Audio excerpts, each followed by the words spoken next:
Welcome to Collab Not Multiplayer. I'm Honeyshuckleex. I'm Zachbot Barbecue. And I'm Giggleklutz. Today, on Collab Not Multiplayer, we are going to interview... Oh, me. Yeah, you're interviewing me. Miss Honeyshuckle. That is me. Somebody has an interesting hobby, and we wanted to tell you more about it. It's called bundle diving.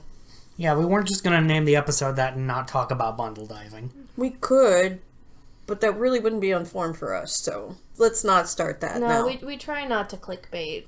Just with the titles, not with the episodes themselves. So, let us begin.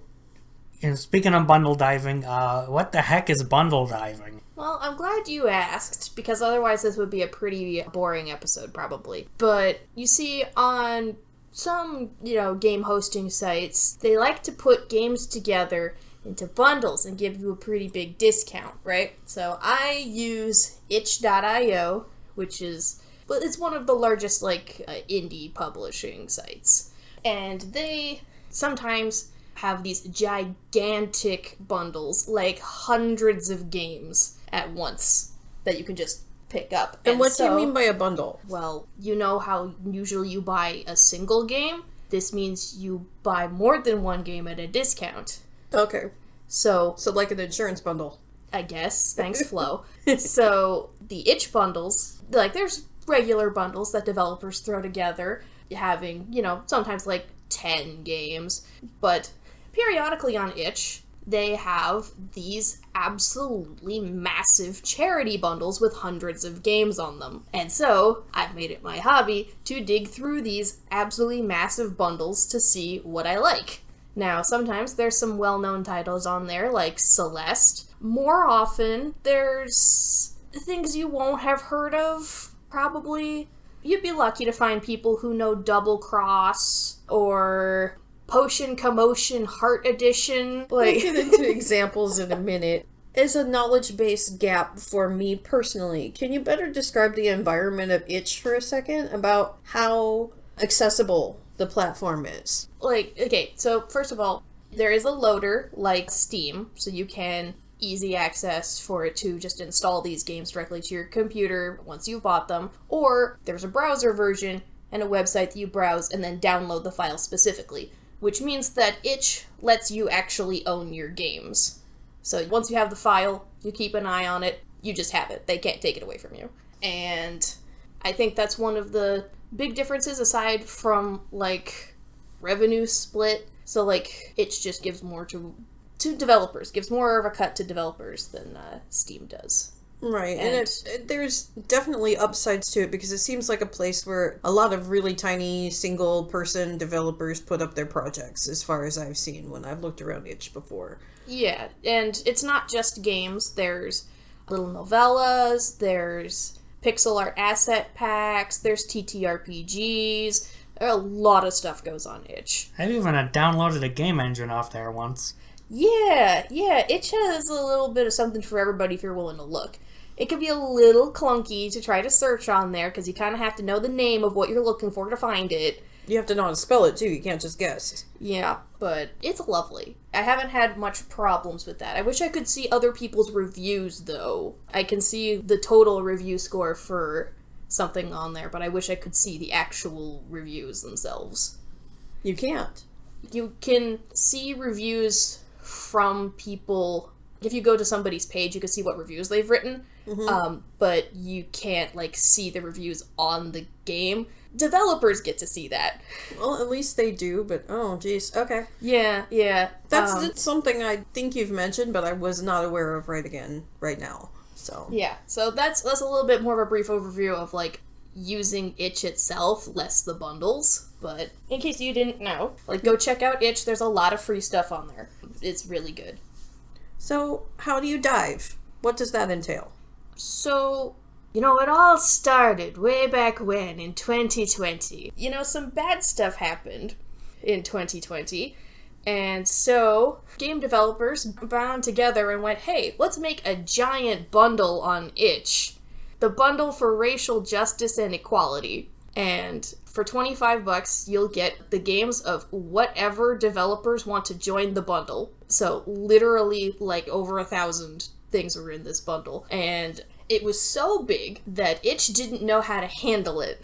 And so it's like, hey, normally when you buy a bundle, everything just goes in your inventory. We can't do that so with bundles this big, so you're going to have, like, pages to scroll through separately from your main library. And so that's how I was introduced to how itch works, because this is the first time I ever used itch. Was we got the racial equality bundle. Yeah.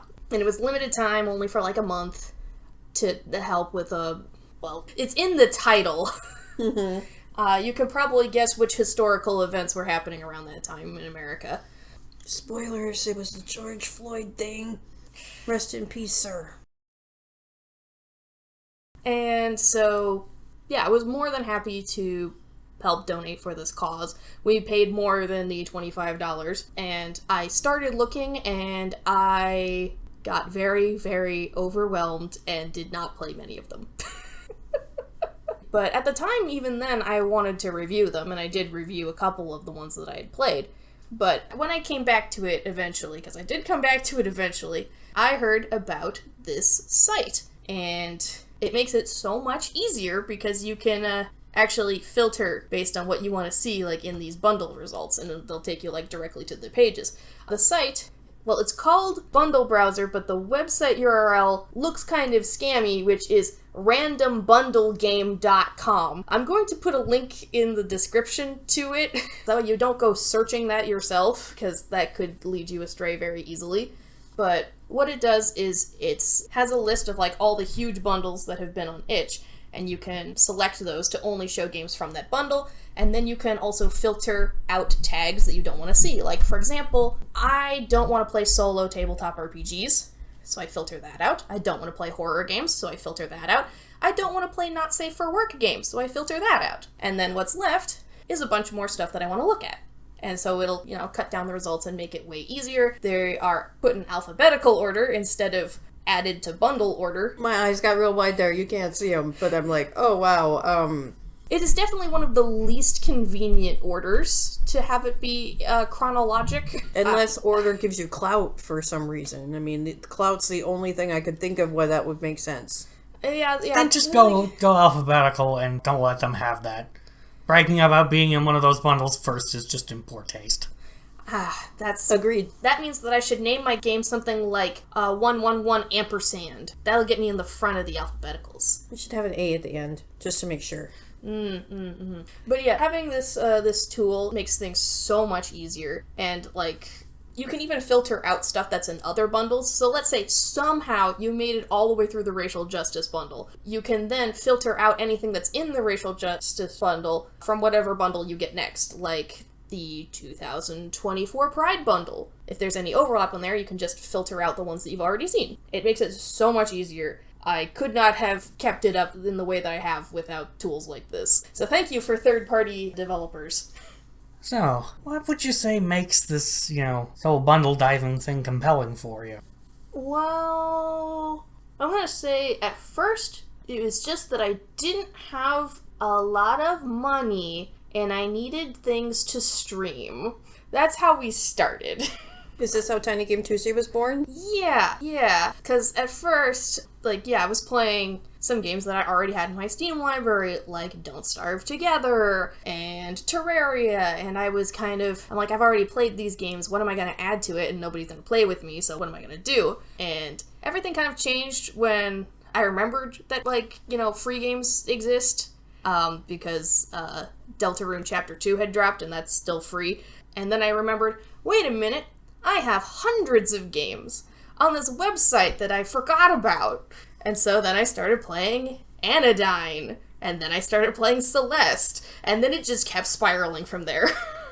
Just to inform the audience, in case you were unaware, Shuckle streams every Tuesday, pretty much, from 2 p.m. Pacific until 8 p.m. ish.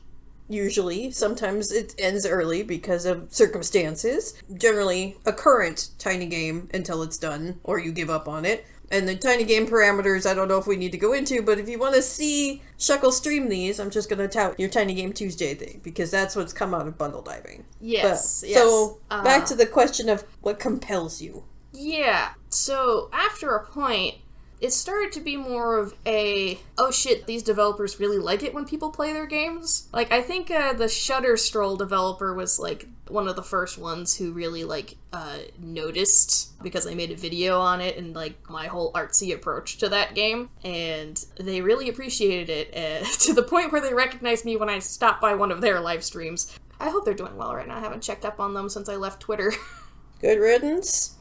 But there's something about, like, the indie game spirit that just keeps me coming back. And then bundle diving is the way that I can do that affordably right now. Like, there are some games that I do buy still to play on Tiny Game Tuesday that aren't in bundles. But for the most part, it's just the way that I can play this many games from this many people. Because I already have them. It'd be a shame not to play at least some of them. And now we're at, like, nearing 300 games on this series. Wow, that's a lot of games. It's so many games. So, what was compelling is just that you had them already. Yeah. Mostly. And then, like, once you start, like, you're just like, oh, okay, but what about this one? And what about this one? And what about this one? Yeah? Mm-hmm. It ends up being like Treasure? It does end up being like Treasure, yeah. Yeah, it's kind of like the appeal of potentially, just browsing a storefront, but you'll already own all of them, so you can just play it if it seems interesting. And then, like, with the way I buy them, the money I spent goes to charity, so, like, there's a little added extra feeling there of, like, I get to help these causes that I believe in. I get to play indie games and showcase developers who might not have gotten a highlight otherwise. So ones that are willing to support causes that you care about, which is interesting. That's an interesting confluence there. Mm-hmm. All right, tell us about some of the stuff you found. The good, the bad, the weird. Okay. Give us the juice. Alright, so we've covered, like, a couple games that I found for Tiny Game Tuesday. Some of them were more, like, weren't bundle finds, but ones that we've talked about on the channel are Mutazone. Ooh. I got that one from an environmental bundle. And Day of Maintenance, which was a Queer Games bundle. I think that was the 2022 one? Something like that. And those ones, like, as soon as I saw them, I knew that they would be special, and I was right. I just wasn't right in how they'd be special. If you haven't listened to those episodes and you're unfamiliar with those two particular games, I don't remember what I was going to say about them, but I have very deep feelings about both of them, and you can go listen to our episodes about them specifically, because we do have episodes about them in previous seasons. Yeah, and then of course, that's talking about, like, the games themselves, right? But one of these games I played, like, I posted that I was playing it on Twitter. I just, like, why not at the developer, right? Just to let him know I'm playing the game, right? Dude is now one of my best friends. And, like, unironically, I'm excited for the quality of life patch he's going to be putting out for the game at some point. No pressure, dude. Hi, Cloaked. But because I'm now friends with him, right? I also get excited when I see other people play his game, and that's how I met another bundle diving streamer, who is actually the one who showed me the tool. So before that, you were the tool? Yeah. Before that point, I did have to look manually, and I was trying to keep notes of what page I had made it to for each one of the bundles, and it was hard and not working great. Well, that stuff at the bottom, you might miss all the gems at the bottom. Oh, like, that was actually one of the things I did, like, first. I was like, you know what, let's go to the racial equality bundle, let's jump all the way to the end. So the second Tiny Game Tuesday I ever did was Catlandia, and that is, like, right next to the bottom of the bundle.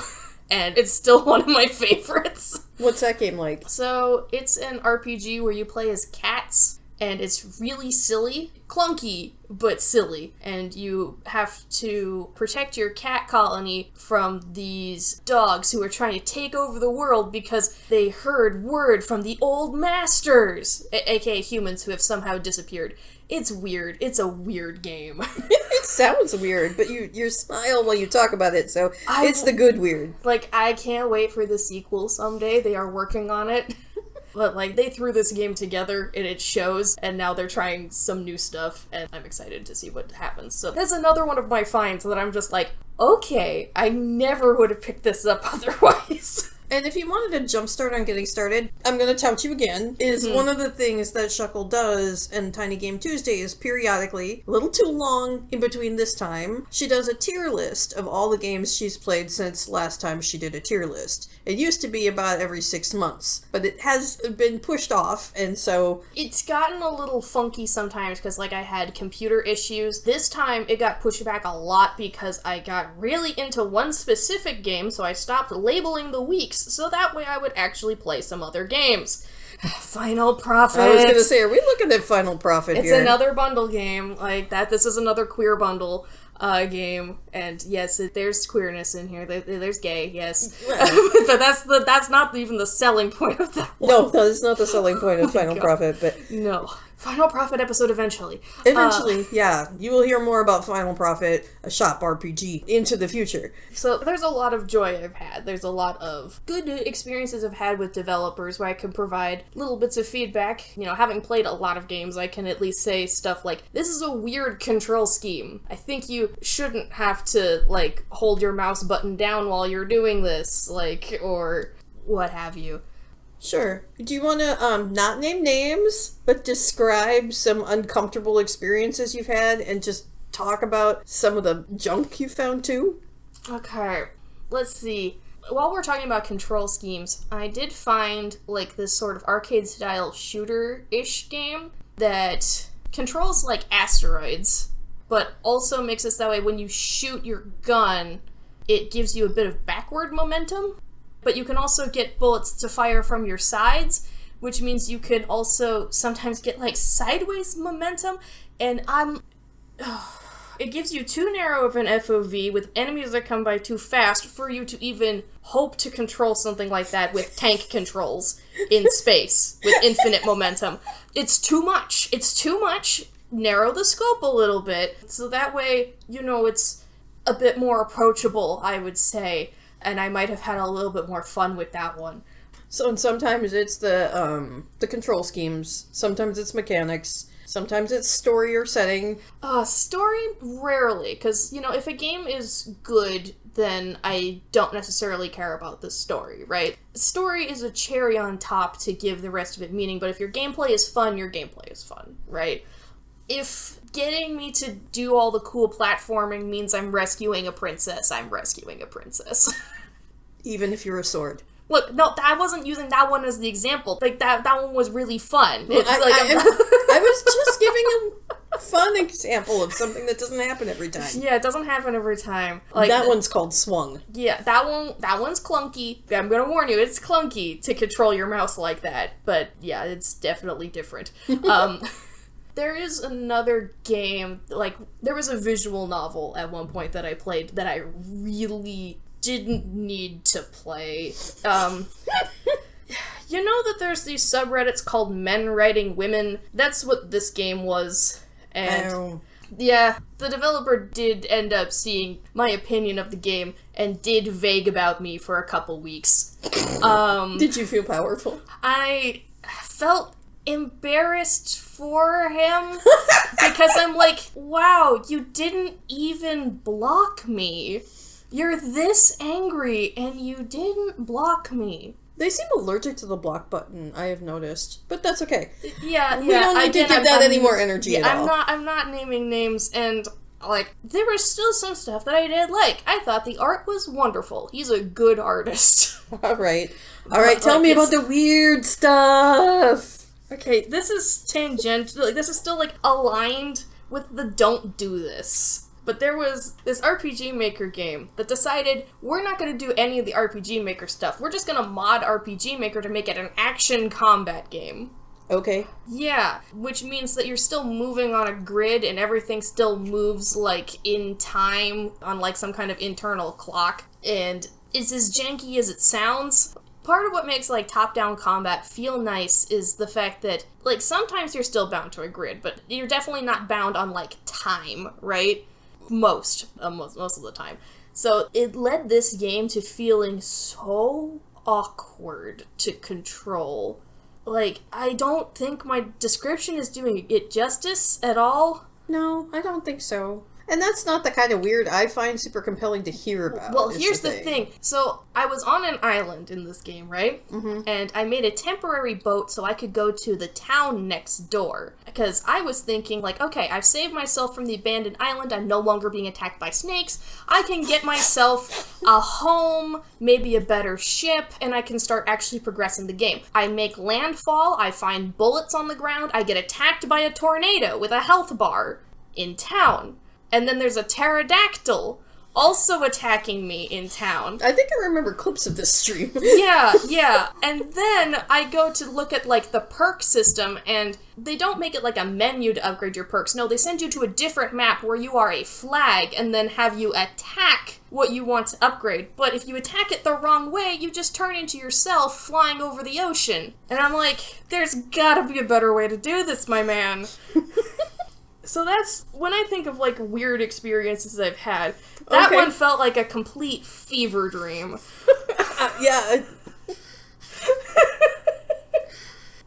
Sackbot, are you okay? You look like you're dying more than I am, and I'm the one who played it. It's just a pterodactyl. It's just the I know, like, there's some games that I play where I'm like, okay, there's magic, so I'm expecting, you know, it's probably medieval fantasy or whatever. Fireball! Yeah, fireball! Oh, dragons! But then, like, depending on the game, like, if you're an RPG maker, you never know what's gonna happen, and so next thing you know, like, oh, there's a car, or oh, there's a pterodactyl, or whatever. It's like this asset that I found in a pack for free, and it's like, okay, we're just world-building spaghetti now. And, like, it's shockingly common. Because I know you didn't mention this about itch bundles, but some of the stuff that ends up on itch is people who are learning to make games. Yes. These are some of their first projects, some of their student projects, some of that kind of stuff. So that's not like stuff that was meant to be broader published. That was part of what I was trying to get at before, but it's appropriate now because they try all kinds of new things too. We're going off script. Yeah, it's like Steam's restrictions for getting games up, well, it doesn't, prevent a lot of incredibly odd things that it's kind of questionable to be charging money for sometimes. It's like, you gotta go through this, I don't know the whole thing of the process, but it's like you gotta put down $100 as a security deposit or whatever. Yeah. That's not the same thing on itch. It's much easier to get games up there, so. Yeah, I don't know exactly what it takes to put stuff on itch, but I know it's a lot more lax, but yet I haven't, run into any, viruses or anything, which means I think there's still, some sort of vetting that happens and reporting pretty thoroughly, so. It's like, I know I've watched at least one gaming devlog where it specifically commented it's just so much easier to get things up going on itch. Yeah, what other weird things have I... Well, the one thing that I thought was cool and fits in the weird category was the gender museum. Yeah, that one's definitely weird. I thought it was really cool. Yeah, it is cool. It is cool. The idea of a gender museum is kind of weird. It was like a museum. You just wander around and there's kind of a little bit... Imagine it's like a science museum in a video game form for one particular umbrella concept. And they used, immersion kind of tactics. It's like you move left or right to try to do the regular binary, and then you look at the things that could go off of there and branches off of that. And the cis room for a while was kind of a meme on my channel. It's like, oh, shut up or I'll send you to the cis room. Which was the most boring room in the entire museum. Of course. That's the point. What I really liked was there was a room full of doors that had pronouns written on them, and you could try opening the door, and they would talk in the pronouns. So you could hear them. He walked through the door, she walked through the door, it walked through the door, the person walked through the door. Yeah. Mm-hmm. Which was pretty cool. That's an example of what I could find in there. So then, like earlier we mentioned the sword, playing as a sword in a 2D space where you slash stuff. That's another thing that I've ended up doing. I've played a game where you are a shape that could change into different shapes, and you gotta do platforming challenges as the world starts to turn 3D around you. Wow. That sounds complicated. It does sound complicated. It's a weird mixed bag on delivery. I appreciate the sheer quality that they tried to achieve, even if I don't think they quite pulled it off. The production value was... That was a hand gesture. Yeah, like, I'm trying to think of the words, because I'm like, this was their first game? Holy mackerel! Or at least their first game together, you know, like, I don't know for sure. But, so I've done, like, gardening potions, I've played flying grind rail motorcycle game, where if you hit the wrong rail, you explode. I played too many, is the problem. Right. Like, how do you summarize some of these up? Because, I mean, I've played as a marshmallow trying to escape a factory. See, and these are probably experiences you can't have anywhere else. Like, some of these are on Steam, not all of them. So, with all these, compelling, things, this experience that bundle diving can be, how would I get started? Okay, so... Of course, you can't get these bundles that I have because they're all done. They were charity events. The funding is now closed, so you'd have to wait for another one to show up. But Itch does have a pretty large queer bundle every year, so the soonest probably there will be for a big bundle will be in June for Pride. I will warn that there's going to be a lot of not safe for work. Which doesn't bother everyone the way it bothers you. It doesn't bother everyone the way it bothers you, but even then these people can get kind of funky, and you might not be ready. So I'm giving you a warning. Like, when you get into the indie space, you can get spicy. But... A lot of people are into spice, so that doesn't have to be... That could be tempting rather than be warning, so... It depends on the people. It's just something to know going in either way. Yeah, something to know going in is that, it's the most regular bundle that will appear, but it's also probably the bundle that you're least likely to have, a fit for, everything necessarily, because there's always going to be something that's not to your taste, but I could say that about any bundle that gets this big, I don't know.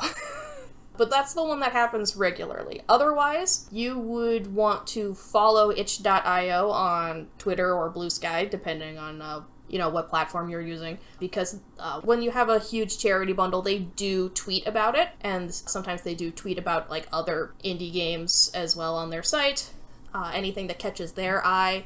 In fact, sometimes that's how I pick some games, is oh, is that in my bundle that they just tweeted? It is! Okay, let me just go ahead and, whoop, I'll play that this Tuesday. So those are, some good ways to know that there's a bundle to pick up. As for where to start in your bundles, I'd say open up the bundle browser and then just pick a genre of game that you feel like playing and see if anything catches your eye. Typically, I'd say if you want something that has a bit higher production value, see if it has a trailer on YouTube, because if they put together a trailer, it's probably a little bit more than a game jam. Game jams rarely have trailers. There are exceptions. How? Why? You have a week. and we don't want to slam on games because some of them are amazing. Yes, that's not me slamming on game jams. I'm just saying, if you want something that's a little bit more polished, see if something has a trailer. If you don't know what a game jam is, it's when people who make video games get together and they try to make a game really fast. Generally, it's over a weekend. And they'll get together and they usually have some sort of little contest to showcase the games they make at the end, and they win little awards and that kind of thing. But it's a lot of fun for people to be trying new mechanics. It'd be kind of like a short story festival or something. Yeah, so honestly, if you want that kind of bundle diving experience, right now, looking through some previous Itch game jams would probably be the way to go, because they're all going to be free, and they can all be played in, one sitting, pretty much. Generally, yeah. Generally.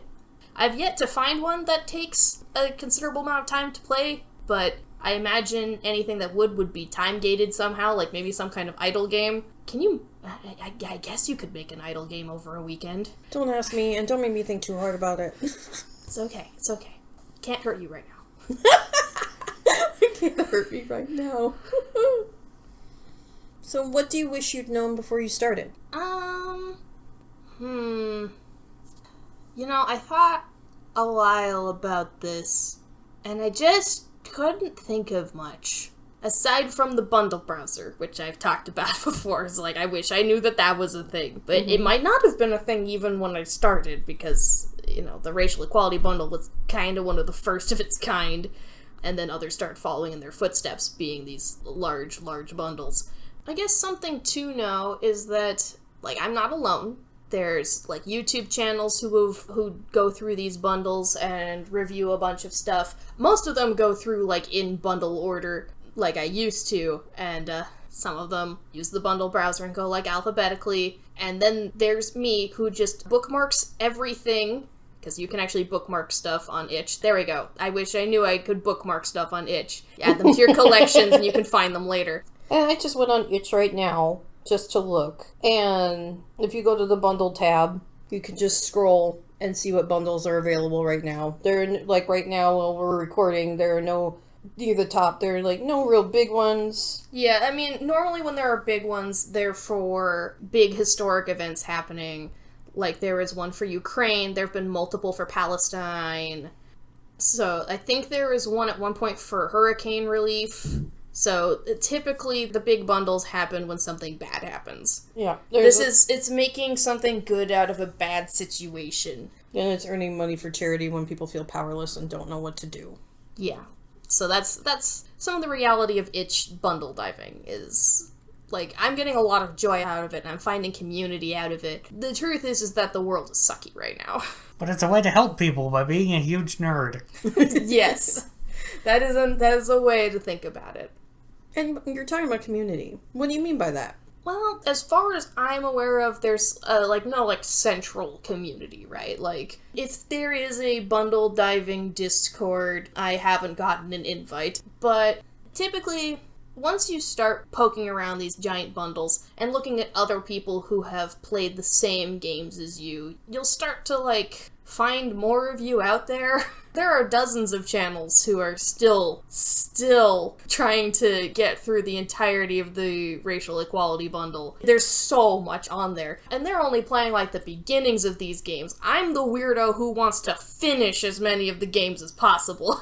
Not 100%, just finish. And most of that you do live. Mm-hmm. Yeah. So you're not I can't sleep. I'm going to play in the middle of the night all by myself. No. If that happens, I play Splatoon. And then I cry myself to sleep. That's what competitive shooters are for. You're so different from me. It's just, I know. When I can't sleep, I'm either doing Kakuros, or right now I'm playing, Yonder Cloud Catcher. Yeah, you're going to saving cats again. Yeah, and cats and sprites and picking flowers and... Yeah. I mean, if I were to play stuff like that, then I wouldn't want to go to sleep is the problem. No, I get tired. It's just I want to do something chill to make me go, okay, sleep will be okay. Yeah. So I in my experience, bundle diving to an audience. You're gonna make a lot more friends with developers than other streamers. Interesting. Yeah. Which is okay. That's not a bad space to be in. Mm-hmm. I know. It's never the ones you expect, either. It's never the ones you expect. You just think, oh, this is going to be an innocent game that I will play for one day and then never play again. And then, nope, you've made a new friend. It's going to live rent-free in your brain forever, baby. I don't know. That seems like it costs you rent. That's what the cost of community is. It lives in your brain. Yeah. Thank you very much. That's pretty much all we had to ask you about bundle diving. And I imagine the take is pretty similar for how that works if you go on, Newgrounds. They don't know that they have bundles on Newgrounds, though. The only other, bundle thing, like, the big bundle one, of course, is Humble Bundle. They actually, fund games to get made for their bundles. They give out Steam keys, whereas on itch, you don't get Steam keys. Right. Regularly on itch, though, you, if you pay for a game on itch normally, you would get it on itch, and if applicable, you would also get its Steam key, so you can actually get achievements, or just share it with a friend. Like, you bought the game, you do with the key what you want. Right, but they don't do that during the bundles because it's just too... It's too much, it's part of why also you're getting a discount. You don't get the Steam key. That's okay. That's fine. That is okay. I was just thinking, I've seen some stuff on YouTube where they were going into old CDs that had 2,000 games on them, and they dived those as well. Some of those can be kind of entertaining. So, hey, you want to play Action 51? Oh my... Was it 52? I'm thinking of that cartridge game that you got me for the DS, 101 and 1. And I hadn't thought about that game for a long time until on YouTube I saw the worst DS game ever made. And I was like, wait a minute. Hey, I know how to find a record breaker. It's interesting to note that it was more of an experience than just me to go, a lot of these are garbage. Well, surprise. Surprise. I was hoping there would be 5 or 6 that would be really good. And you'd always have something to look through to see if you could find something you liked when you ran out of money and you were bored and you didn't want to play Pokemon right now, which, doesn't happen very often, especially not in your DS days, but, in the off chance. So I guess maybe the real why as to my bundle dive is because you bought me a game when I was 12. It wasn't a game, it was a cartridge that had 101 horrible games on it. No, I remember playing a few of those that I was actually into. And I'm like, there's a couple of those I think I wanted to finish. They were probably puzzles, knowing me. Alright, any last words about bundle diving? Oh, shit. You got me. In all likelihood, there will be another bundle. I urge you to pick it up when it is available. It's like $25. And if you bundle dive, that is enough games for the rest of the year. So At least. Even more if you're willing to play some tabletop RPGs with your friends. And even more if you're willing to play therapy ones or roleplays for yourself. Because they're usually interactive journal things that they have in there too. Yeah. And even more if you want to look at all the pretty art that people put in there. And even more if you like to play horror games, which I don't. So that being said, yeah, keep your eye on itch. Especially if you're feeling game poor. Yeah, no flippers, no oxygen tanks, not even a snorkel is required for bundle diving.